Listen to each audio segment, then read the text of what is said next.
안녕하세요. 클릭K 플러스입니다. 최근 인천에서 조직적인 전세 사기를 당한 20대 청년이 사망한 데 이어 또 다른 피해자가 자택에서 숨진 채 발견됐습니다. 이처럼 전국 곳곳에서 전세 사기로 보증금을 돌려받지 못한 피해자가 늘고 있는데요.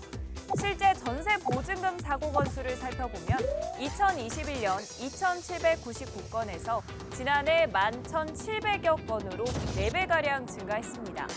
이에 정부가 대책 마련에 나섰는데요. 자세한 내용 알아보겠습니다. 먼저 전세 사기 피해자의 신속한 구제를 위해 저금리 대환 대출에 나서기로 했습니다. 그동안 시중은행에서 전세자금 대출을 받은 전세 사기 피해자가 다른 주택으로 이사하는 경우에만 주택도시기금의 전세자금 대출을 지원하면서 직장이나 학교 문제 등으로 이사할 수 없는 경우는 대출을 받을 수 없었습니다. 이제는 기존 주택에 계속 살더라도 연 최저금리 1.2%, 최대 2억 4천만 원까지 대출받을 수 있는데요. 4월 24일 우리은행을 시작으로 다음 달엔 국민은행과 신한은행, 하나은행, 농협에서도 대환 대출 업무가 가능해집니다. 다만 저금리 대출을 받으려면 전세 보증금이 3억 원 이하이고 전용 면적은 85제곱미터 이하, 연소득은 7천만 원 이하여야 한다는 점 참고하시기 바랍니다. 세입자의 보증금 보호 강화를 위해 미납 국세 열람 제도가 바뀌었는데요.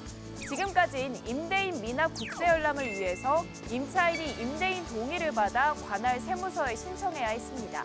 하지만 지난 4월 3일부터는 보증금 1,000만 원이 넘는 전세나 월세 임차인은 임대인의 동의 없이도 계약 체결 이후부터 집주인이 내지 않은 세금이 있는지 전국 세무서에서 열람 신청이 가능합니다. 임대인의 미납국세를 열람하려는 임차인은 열람 신청서와 임대차 계약서, 신분증을 가지고 세무서를 방문하면 되는데요. 개인정보 보호를 위해 미납국세 내역은 신청인 본인만 현장에서 열람할 수 있고 복사 혹은 촬영은 할 수 없습니다. 그런가 하면 이달부터 세입자로 거주하는 집이 경매나 공매로 넘어가도 국세보다 전세금을 먼저 돌려받을 수 있게 됐습니다. 상속세, 증여세, 종합부동산세 등 기존엔 해당 재산에 부과된 국세를 먼저 뺀 뒤 남는 돈으로 전세금을 돌려주면서 세입자가 전세금을 모두 돌려받지 못하는 경우가 많았었는데요.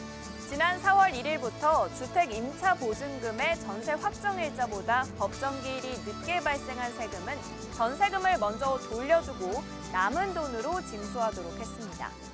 5월부터는 임대인에게 보증금을 제때 받지 못할 경우 보증기관이 대신 보증금을 반환해주는 전세금 보증보험의 가입 조건이 강화됩니다.